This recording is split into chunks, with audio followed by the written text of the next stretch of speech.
How to change language on the 1688 app. Hey guys, in this tutorial I'll show you how you can easily change your language on this app. So as you can see here, everything is on Chinese, and if you want to view some of your details about the product, it's quite hard to see because everything here is in Chinese, but you can change it to English. So you'll be able to find the me section at the bottom right corner. Just make sure to log into your account. And once you are logged in, you can find the gear icon at the top right.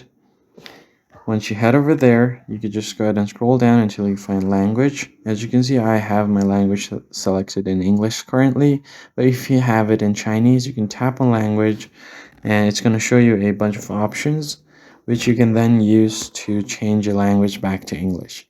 And once you do that, you should be able to easily find the details about the product.